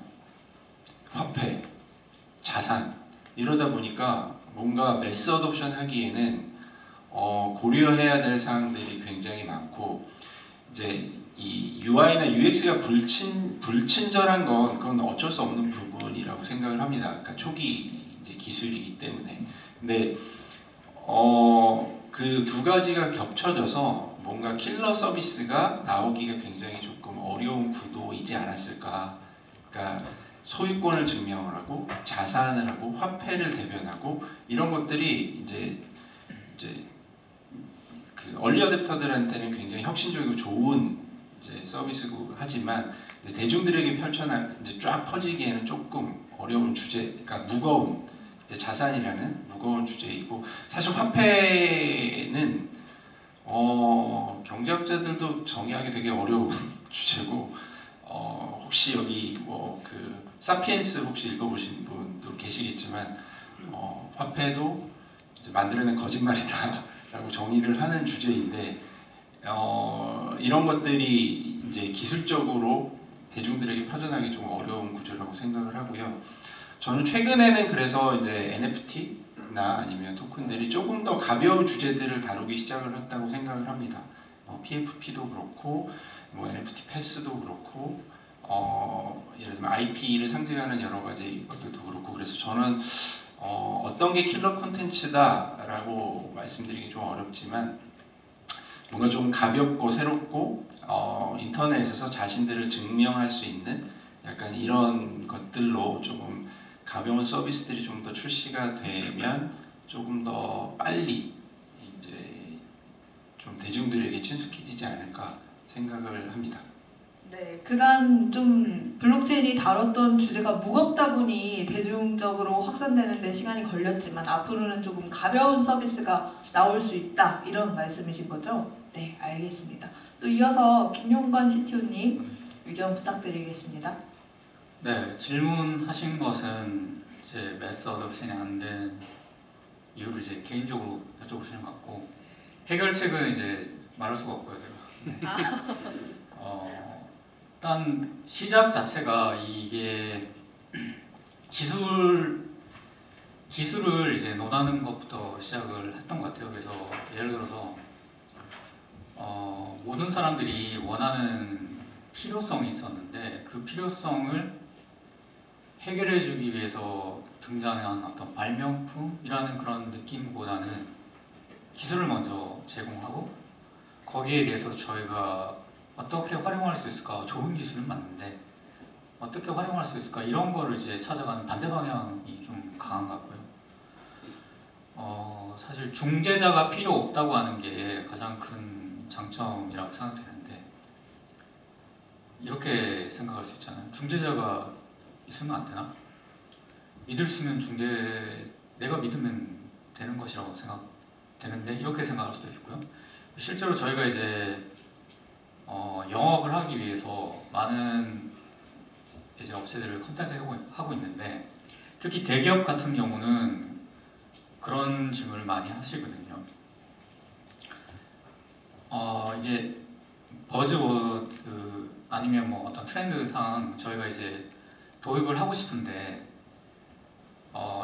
저희의 이제 의사결정권자를 설득하기 위해서 이것을 반드시 해야 하는 블록체인을 도입해야 하는 이유를 설명해 주실 수 있나요? 하면 저희는 사실 몇 가지 얘기를 하긴 하는데 기술적 측면에서 그것들이 실질적으로 그렇게 와닿지는 않아요. 그래서 뭐 투명성 뭐 여러 가지 얘기를 하고 있지만은 아까 말씀드렸던 그런 이제 신뢰성 이런 것도 얘기하지만은 대기업 입장에서는 저희 고객들은 저를 다 믿어요. 그걸 왜 신뢰성이 왜 필요하죠? 이렇게 얘기를 하시거든요. 그래서 그게 가장 큰 문제인 것이고요. 그리고 이제 대기업이나 그런 이제 회사들 고객사뿐만 아니고 사실 일반 시민들도 그런 의식에 대한 어떤 그런 개념 확산이 좀 아직은 덜 돼 있는 것 같아요. 예를 들어서 학교에서 블록체인 교육 세션을 이제 모집을 했는데 정원 100명 예상하고 100명에 대해서 이제 학교의 학생들 모집을 했는데 실제로 지원한 학생 수는 2명입니다. 그러면 현재 미래 세대들도 지금 블록체인 기술에 대한 그런 어떤 교육이나 아니면 관념 같은 것이 그렇게 존재하지도 않고 중요하다고 생각도 안 하고 있는 그런 상황인 것이죠. 근데 이제 저희는 항상 믿고 있거든요. 이게 이제 언젠가는 개화가 되는 시기가 꼭 도래한다. 그러면 이제 저희는 이제 그 시기를 위해 준비를 할 것이고, 그리고 현재 이런 이제 세션들이 계속 반복되다 보면은 분명히 이제 많은 사람들이 숨쉬듯이 사용하는 그런 기술이 반드시 될 날이 올 것이고요. 그래서 현재 상태 왜 매스 어답션이 안 됐냐 하는 것에 대한 답변은 이 정도로 하겠습니다. 잠시만요. 네. 그 매스 어답션이 안 됐고 그래서 그거를 해결할 수 있는 방법에 대해서는 전략적 비밀이신 거잖아요. 그러면 이렇게 전략을 공개해달라는 말이 아니라 그냥 좀 전반적으로 봤을 때 그래도 이 분야에서 좀 블록체인이 많이 쓰이겠다 하는 정도는 인사이트를 공유해 주실 수 있으실까요? 사실 블록체인의 특성을 가장 잘 활용할 수 있는 그런 서비스들이라고 생각돼서 도전한 것들이 되게 많은데 현재까지는 큰 성공은 못하고 있고요. 뭐 예를 들면 문서에 대한 어떤 공증 이런 시스템도 사실 저희 개발했는데 사실은 그런 것들도 마찬가지로 중재자가 정말 신뢰할 수 있는 회사라면은 굳이 그 서비스를 이용해야 되나 이런 이제 그런 문제점들이 있어요. 그래서 뭐 예를 들면 그런 것이고요. 다른 서비스들도 사실은 준비는 계속 하고 있습니다. 네, 알겠습니다. 문 대표님한테 마이크 넘겨주시면 감사하겠습니다. 네. 네, 일단 질문이 뭐 대중화가 왜 안 되고 있느냐고 생각하느냐랑 다음 대중화가 있었는데 네. 일단 첫 번째 질문부터 좀 말씀을 드리면 재밌는 게 이제 대중화가 잘 안 되고 있냐 되고 있느냐 일단 현상부터 좀 이야기를 해보자면 지금이 이제 인터넷 초창기 수준의 도입 속도가 되게 비슷하긴 합니다. 일단은 인터넷 닷컴 버블이 98년, 99년에 있었고 96년도, 97년도 정도 혹은 90년대, 98년 정도 때까지 인터넷 가입자 수 추이가 증가되고 있는 추이랑 지금 웹3 사용자라 함은 전 세계에서 크립토 거래소를 통해서 투자를 하거나 혹은 개인의 전자지갑을 다운로드 받아서 크립토를 다루고 있는 유저 수의 증가 추이는 굉장히 유사한 형태를 띠고 있습니다. 이제 작년에 한 3억 명 그리고 올해 한 4억 명 정도로 추산이 되고 있고 근데 뭐 그럼에도 불구하고 그러면 그게 왜 조금 더 폭발적으로 늘고 있지 않느냐 뭐 이 부분에 대한 이야기를 좀 같이 해보면 좋을 것 같은데요. 일단 그 전에 기술에 아까 전에 잠깐 무겁다 해주신 부분 좀 재밌게 들어서 좀 첨언을 하면 말씀 주신 것처럼 인터넷이 주는 세상의 변화와 이 블록체인 기술이 지금 주고 있는 세상의 변화 관점에서 금융을 좀 건드린다는 점에서 조금 더 무거운 것은 확실히 있는 것 같습니다. 근데 다만 또 저는 가벼운 지점도 있다고 보는 건 인터넷이란 기술이랑 이제 모바일이란 기술이 지난 20년 그리고 10년 동안 세상에 도입되고 있는 과정을 보면 꽤 무거웠던 게 하드웨어적인 변화를 반드시 내포했어야 되거든요. 그러니까 인터넷을 쓰려면 케이블이 깔리고 개인들이 PC를 설치하고 그래야만 인터넷을 접속할 수 있었고 모바일도 이제 모바일 기기를 개인이 하드웨어를 사야만 모바일의 가치를 좀 느낄 수 있었던 반면 지금 이 웹3는 굉장히 소프트웨어적으로만 동작하는 변화라서 조금 더 도입에 있어서 또 몸집이 가벼운 저는 또 부분이 있다고는 생각을 해서 그 부분도 좀 첨언을 하고 싶었고요. 일단 그럼 지금 조금 더 대중화되고 대중들에게 이 기술이 수용되려면 어떤 문제들이 해결돼야 되냐고 보면 저는 두 가지로 크게 항상 보는데 일단 첫 번째는 이 기술이 수용될 컨텐츠의 부재가 지금은 있다고 보고 그 다음 두 번째는 그걸 뒷받침할 인프라의 부족이 있다고 생각을 합니다.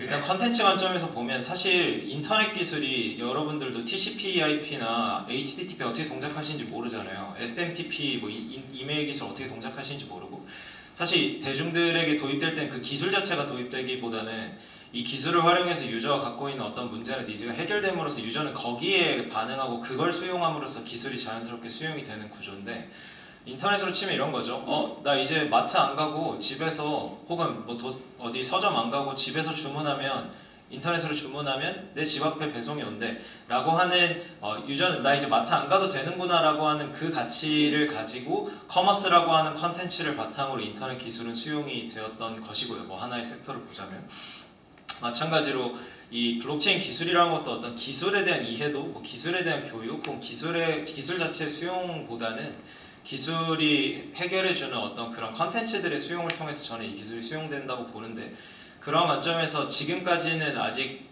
충분히 많은 유저들에게 공감될 만한 컨텐츠가 지금까지 부재했던 게 지금의 속도를 좀 보여주고 있다고 생각합니다.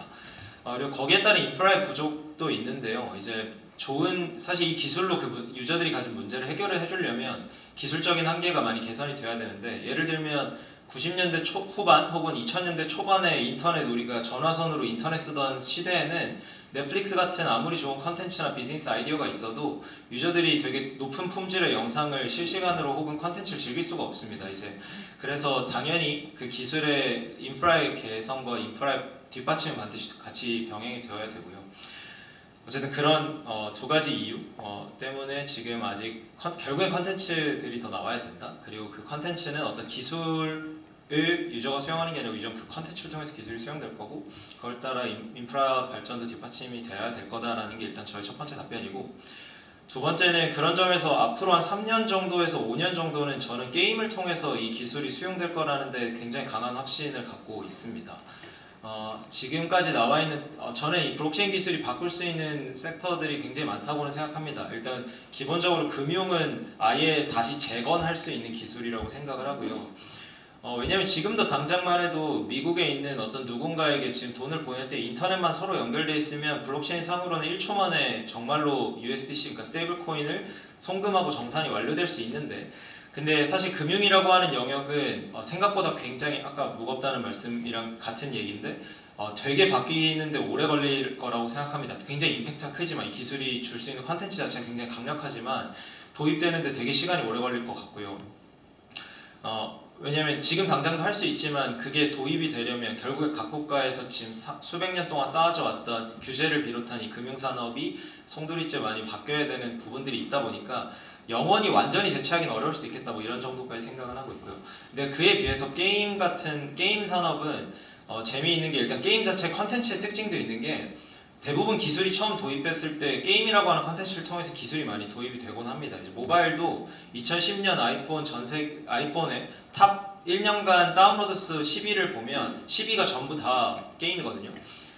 그래서 이 게임이라고 하는 그 컨텐츠 자체가 워낙 모든 사람들에게 다 통용되는 재미라고 하는 킬러 가치를 갖고 있기 때문에 이 컨텐츠 자체의 특징도 있는데, 이 웹3를 게임을 통해서 웹3가 좀 도입될 거라고 보는 건, 게임 안에도 경제와 금융이 있거든요. 이미 게임을 이미 해보신 분들 알겠지만 굉장히 단순한 캐주얼 게임이나 그냥 CD를 놓고 컨텐츠를 일반적으로 즐기는 게임들 말고 MMORPG를 비롯해서 RPG와 같은 게임들을 보시면 그 안에 이미 굉장히 큰 디지털 경제가 존재하는 반면 그게 금융으로 규제되고 있지는 않습니다. 이제 그렇다 보니까 웹3가 들어가서 이 디지털 경제를 웹3로 대체하면서 오게 되는 장점들이 굉장히 많다는 점에서 전 게임 산업이 향후 한 3에서 5년 동안 이 웹3 기술을 대중화하는데 크게 기여할 것이고 아마 큰 주축이 되지 않을까라고 생각을 합니다.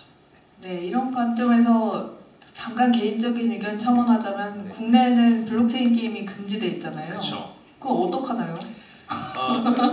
사실 네. 그것도 꼭 바뀌었으면 하는 부분이긴 한데 네. 전 세계에서 P2E 게임이 금지되고 있는 나라는 중국이랑 한국밖에 없습니다. 그래서 한국도 이 P2E, 그러니까 사실 이게 법을 예전에 이제 바다 이야기죠. 이제 그 당시 사행성 게임들에 대한 규제들이 들어갈 때 어떤 문구들과 그때 지금의 상황을 예상하지 못해서 잡혀있던 문구들 때문에 지금 P2E 게임이 간접적으로 불법이 되고 있는 상태인데, 이건 좀 빨리 해소가 되었으면 하는 게, 최근에도 제가 게임 디벨로퍼 컨퍼런스라고 해서 전세 게임 산업에서 이제 가장 큰 행사를 지난달에 다녀왔는데, 거기에서 한국과 일본, 그러니까 아시아 게임 시장이 웹3 게임에서 굉장히 한 3년 정도는 앞서 있다고 보입니다. 이게 뭐 여기 얘기만 해도 너무 길어질 것 같아서 짧게만 이야기를 하면 어쨌든 한국이 그리고 일본, 중국은 완전히 이 가상자산과 관련된 사업들이 전부 국가적으로 금지되어 있다 보니까 여기에서는 조금 빛을 못 발하고 있는데 한국과 일본이 웹3 게임 산업을 굉장히 강하게 이끌고 있고 그래서 이 GDC에서도 웹3 게임과 관련된 주인공이 사실 넥슨의 그런 발표들이었거든요. 그래서 어쨌든 한국과 일본이 이 웹3 게임 산업을 주도하고 있는 만큼 좀 그런 규제 환경도 좀 뒷받침이 됐으면 좋겠고 근데 그래서 재밌는 건 이들이 지금 런칭하고자 하는 웹3 게임은 한국 유저가 아니라 나머지 전 세계 유저를 타겟하고 있는 모양새이기는 합니다. 네.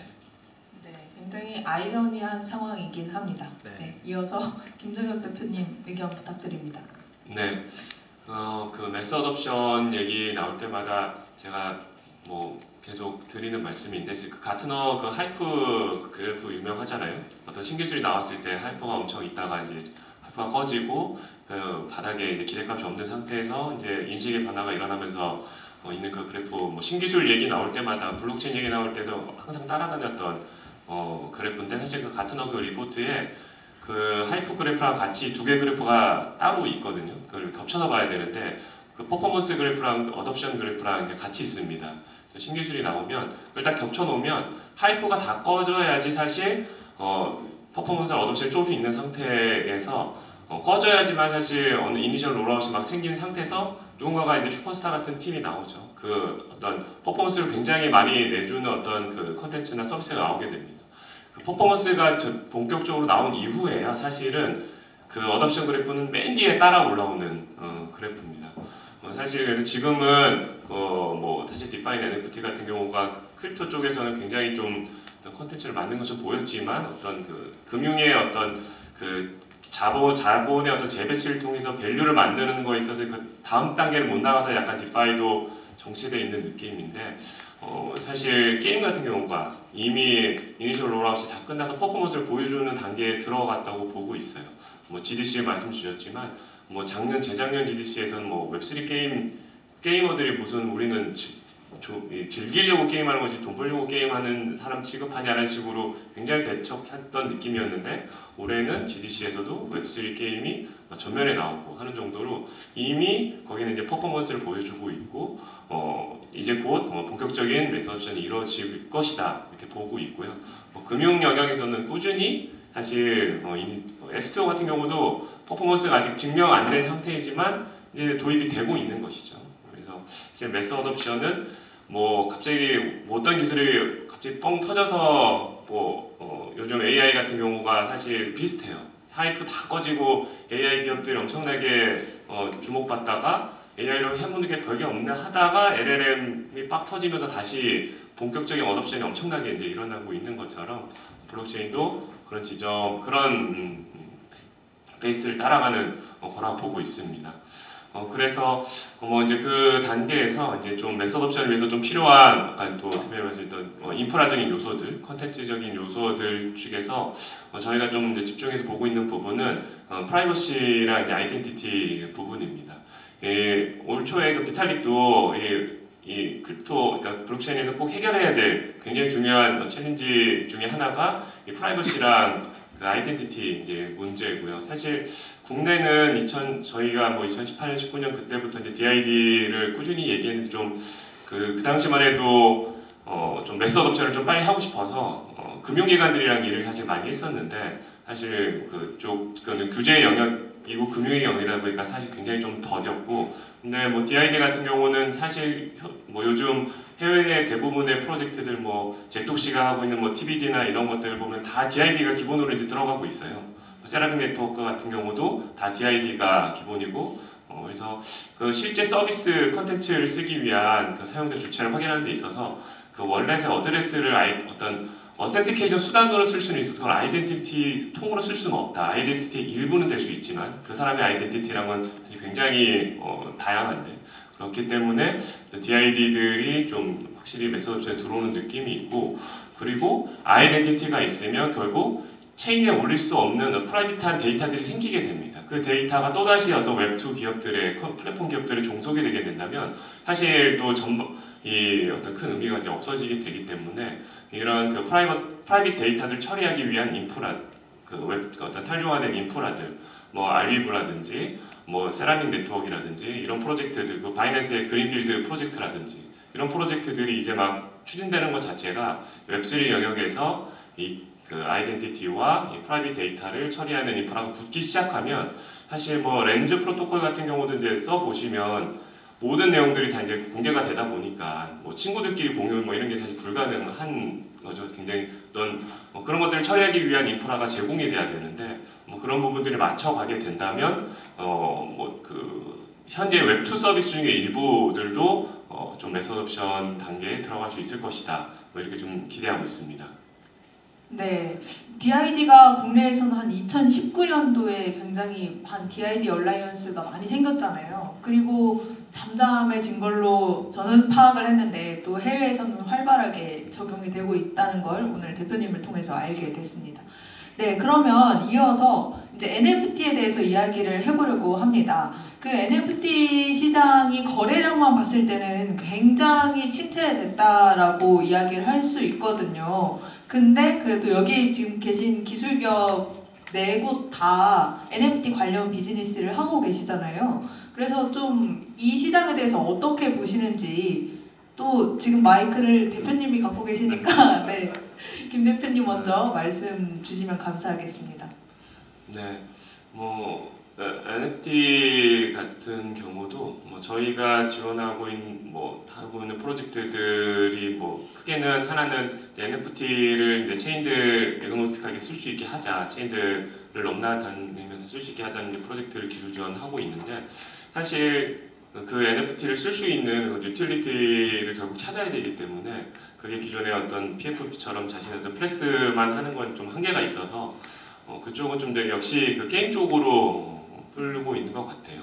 그래서 게임들을 통해서, 게임은 원래 어떤 그 어떤 버추얼한 에셋의 비용을 쓰는 그에 익숙한 그 유저 그룹들이 있기 때문에, 물론 이제 그 크립토 유저들과 게임 유저들을 잘 용합시키는 거는 숙제이긴 하지만 그런 부분에 있어서의 한 가지 해결해야 할 문제가 NFT가 특정 체인에 종속돼서 그 체인에만 있는 상태로 있는 걸 좀 풀어야겠다고 해서 좀 그 프로젝트를 이제 지원하고 있어서, 그런 식으로 유틸리티를 넓혀간다면 NFT는 분명히 가상 크립토 시장에서도 더 다시 한번 바운스할 수 있다고 보고 있고요.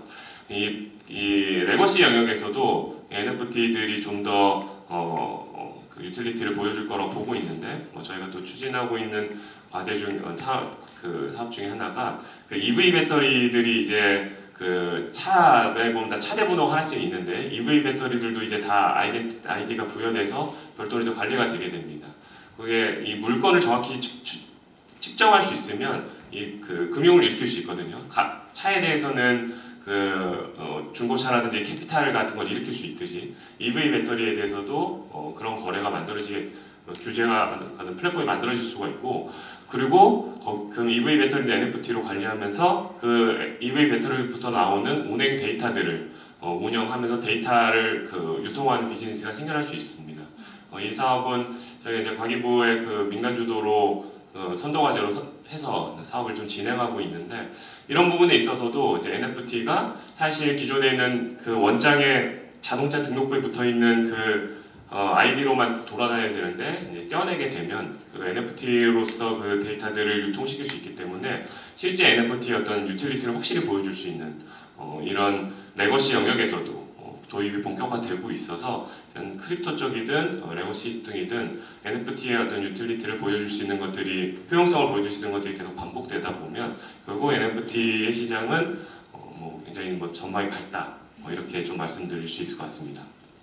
네, 이어서 본 대표님 의견 부탁드립니다. 네, 저는 NFT 산업도 아까 말씀드린 거랑 이어서 게임 산업을 통해서 성장을 할 것이라고 보고 있고요. 이제 왜냐면 기본적으로 지금 게임 산업에서 웹3 혹은 NFT를 도입하려고 하는 그 이유나 모양새 자체가 결국엔 이게 일단 조금 더 하이 레벨에서 시작을 하면, 기본적으로 북미권의 게임과 사실 아시아권의 게임은 좀 형성되어 왔던 게임의 기조 자체가 좀 다릅니다. 북미는 조금 더 어떤 몰입과 체험, 콘솔 게임을 바탕으로 친구 집에 놀러 가서 그 짧은 시간 안에 굉장히 몰입도 높은 체험을 하는 데를 통해서 게임 산업이 발전한 반면, 아시아는 인터넷과 모바일이 도입되면서 서로 내가 조금 더 노력과 시간과 돈을 쏟아서 거기 안에서 성취를 맛보고 그 성과가 보상으로 이어지는 그러한 형태의 좀 게임을 형태로 게임 산업이 많이 발전을 해왔고, 그런 관점에서 지금 아시아 게임 산업 회사들이 웹3를 좀 도입을 하면서 결국 아이템, 그러니까 유저들이 내가 시간과 돈을 쏟아서 얻어낸 그 성과, 그 성취의 표현이 결국엔 지금은 아이템 혹은 어떤 캐릭터 형태로 그 성과들이 지금 보상을 받고 있는데, 그것들을 이제 NFT로 만드는 형태로 지금 웹3 게임들이 기획과 이번에 이제 많은 실험들이 이루어질 텐데요. 근데 사실 여기에서 그냥 단순히 NFT로 된다고 유저들이 더 어떤 효익을 얻는 건 아니거든요. 왜냐면 조금 제가 많은 분들이 착각하시는 부분들이 있어서 꼭 짚고 싶은 건, 소유권을 준다고 해서 어떤 이 NFT의 가치가 더 늘어나는 건 아닙니다. 이게 아이템을 내가 가진다고 해서 그게 가치가 더 늘어나는 건 아니거든요. 단순 소유권의 변화가. 이 소유권이 이전되는 것보다도 조금 더 중요한 건, 이 결국에는 내가 가진, 내가 시간과 노력, 돈을 쏟아서 얻게 된 이 성취의 보상, 아이템이 계속 좋은 가치를 유지하도록 하는 것이 중요한데, 그러면 결국엔 아까 말씀하신 이 아이템의 활용처들이 계속 늘어나야 돼요. 그러다 보니까 이 요새 웹3 게임을 준비하는 곳들은 이 단순히 게임에서 얻은 아이템을 게임 생태계 바깥에서도 좀 쓸 수 있도록 하는 그런 형태로 웹3 게임을 많이 생태계를 준비를 하시거든요.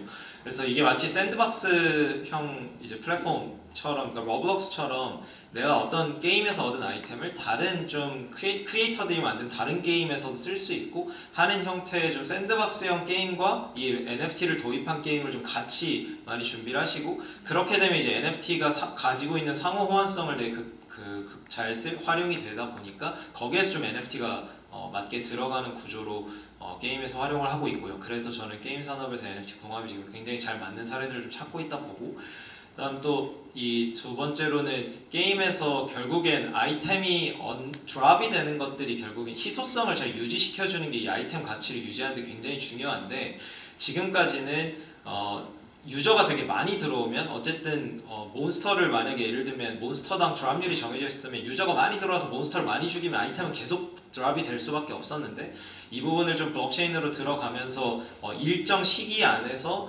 유저들이 많이 들어와서 몬스터를 많이 죽이면 그만큼 이제 드랍률은 떨어지면서 결국 어떤 시기당 나오는 공급량을 좀 제한하는 구조를 이번에 많이들 실험을 하고 계시는데, 이게 사실 블록체인이라서 가능한 건 아니고 기존 게임에서도 실험할 수 있지만, 블록체인이 되면서 왜 이게 가능해지냐면 결국엔 NFT가 되면 전 세계 게임 유저들이 같은 유동성으로 2차 거래를 할 수 있잖아요. 그러니까 전에는 게임 아이템을 예를 들면 글로벌리 유저들이 즐기는 게임이라고 해도 각 아이템이 예를 들면 한국에서는 아이템베이, 뭐 필리핀에서는 필리핀의 아이템베이, 이런 곳들에서 다 2차 거래들이 이루어져서 유동성이 다 파편화되어 있었던 반면에 아이템이 NFT로 되게 되면 결국 전 세계에서 이 게임을 즐기는 게이머들이 다 하나의 유동성으로 NFT를 거래할 수 있게 되고, 그럼 수요와 공급의 차이가 가격에 굉장히 빠르게 반영이 될 수 있다는 거죠. 그래서 이 NFT로 도입됐을 때 아까 말한 그런 아이템의 희소성을, 공급량을 제한하고 희소성을 좀 잘 지킬 수 있는 것도 조금 더 잘 동작하게 됨으로써 이번에 좀 이런 웹3 게임에서 이 NFT의 활용들이 조금 더 궁합이 잘 맞게 빛을 발하고 있는 것 같아서, 이제 이러한 실험들이 어떤 결과를 마주할지는 이제 물론 런칭된 이유를 봐야겠지만, 그러한 것들, 이런 이유들 때문에 저는 게임 산업의 게임이 NFT 산업의 좀 성장도 같이 이끌 거라고 좀 보고 있습니다. 네, 흥미로운 포인트가 많습니다. 소유권을 준다고 해서 가치가 오르는 건 아니니 그 가치를 계속 유지하고 더 높이려는 다양한 시도가 게임 속에서 이루어지고 있다.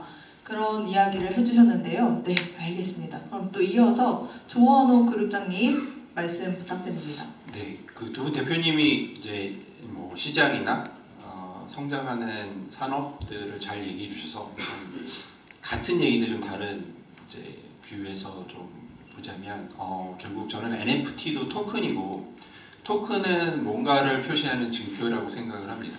그래서 초기에는 이제 기존에 이제 증표로 하기 힘들었던 뭐 디지털의 창작물 어떤 것들을 좀 증표를 하고 이 자산의 가치가 됐는데, 저는 결국에는 파라메타 대표님이 얘기하신 것처럼 현물이지만 기록이나 이런 것들을 증표로 하기 힘들었던 것들, 그 다음에 IP지만 이제 거래나 이런 걸 증표로 하기 힘들었던 부분들을 NFT가 조금 그런 서비스형에서 뭔가를 대표하고 증표로서 기능들이 조금 더 많이 이제 그 시장에서 수용되고 있다고 생각을 하고요. 예를 들면 원래 NFT는 PFP나 뭐 아니면 이런 것들도 사용됐지만 뭐 멤버십에 들어가는 입장권 형태로도 많이 사용이 됐었거든요. 여러 중첩된 뭐 효과들을 했지만 그런 것들이 조금 더 편하게 NFT를 활용한 티켓팅이나 이런 쪽으로도 되고 있고 실물과 연계되는 것들 굉장히 많고요. 최근에는 이제 히어로 NFT라고 해서 창작물을 NFT화해서 조금 더 2차적인 제작이나 이런 것들을 많이 활용되고 있어서 결국에는 이게 이제 증표로서 다양한 여러 자산이나 창작물이나 이런 것들을 활용할 수 있는 유틸리티성에 좀 더 가까운 것들이 많아질 거라고 생각을 하고 있고 이러기 위해서는 이제 파라메터 대표님이 말씀해 주셨지만 결국 지갑이나 이런 고객이 들어가는 접점에서 얼만큼 사용성들이 확대돼야 되느냐. 두 번째는 이렇게 사용이 됐을 때 결국 이런 쌓여있는 체인에 대한 데이터 분석을 통해서 사용자들이나 이거를 서비스를 제공하는 업체에 얼만큼 이제 밸류를 가져다 줄 수 있느냐 이런 부분들이 좀 더 중요하다고 생각을 하고 있고요. 저희도 람다 이유롭도 기술 기업으로서 그런 부분들에 조금 특화된 솔루션이나 플랫폼들을 준비하고 있습니다. 네, 감사합니다. 이어서 김용건 CTO님 의견 들어보도록 하겠습니다. 네, 로코도 그 18년부터 자회사를 통해서 NFT 사업을 계속 하고 있는데 지금도 이제 앞으로도 계속 할 것이고 근데 이제 그 NFT를 이제 어떤 예술품이나 어떤 상품을 이제 대변하는 그런 이제 대표 매개 수단으로 만든 다음에 그것을 거래하는 거에 중점을 두는 것도 물론 이제 NFT의 큰 효용이지만 저는 이제 NFT라는 개념을 처음 들었을 때 그 전에 이제 개발자로서 도메인 주도 개발에서 나오는 그런 엔터티라는 개념하고 어떤 비유 관계가 있다고 좀 생각이 들었거든요. 밸류 오브젝트 같은 경우는 이제 어떤 어떻게든 이제 교환할 수 있는 그런 펀저블한 특징이 있는 거고 엔터티 아니면 이제 NFT 같은 경우는 자신을 스스로 이제 유일하게 식별할 수 있는 그런 식별자가 존재해야 되고 그리고 라이프 사이클이 있어야 돼요.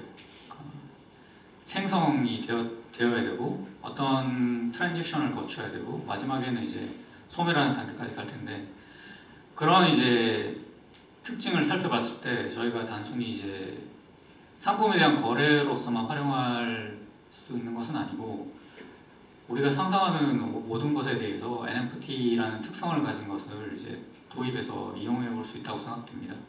저희가 지금 해보려고 물론 많이 하시겠지만 좀 더 해보려고 하는 것은 이제 NFT를 이용한 증명 시스템의 도입을 많이 해보려고 하고요. 그래서 증명이라는 것의 특징이 있잖아요. 어떤 것을 만약에 내가 자격증을 얻는다거나 아니면 어떤 증명을 할 때 그 분명히 증명이 되는 시작점이 있고 그리고 증명의 내용이 있고 증명이 유효기간도 있습니다. 그래서 NFT와 굉장히 잘 맞아떨어지는 내용인 것이고 그리고 단순히 이제 NFT만으로는 되지 않겠죠. 앞서 얘기해 주셨지만은 만약에 그것이 이제 특정 사람에 바인딩 되어야 된다면 DID 같은 기술로 아이덴티티도 확보가 되어야 되는 것이고 아니면 다른 어떤 유스케이스 입장에서는 또 다른 외부 기술과 결합이 되어서 활용되어야 되는 측면이 있는데 저희들은 이제 그런 부분에서 좀 더 확대해 보려고 하고 있습니다. 네, 알겠습니다. 사실 제가 마지막 질문으로 블록체인 이 산업의 전망, 기술의 전망에 대해서 여쭤보려고 했는데 지금까지 네 분이 해주신 답변이 다 이 질문에 대한 답이 됐을 것 같아서 이 질문은 생략하도록 하겠습니다. 귀한 시간 내주셔서 감사하고 또 여러분들께도 좋은 인사이트를 제공하는 자리가 되었으면 하는 바람입니다. 네, 지금까지 디센터 도혜리 기자였습니다. 감사합니다.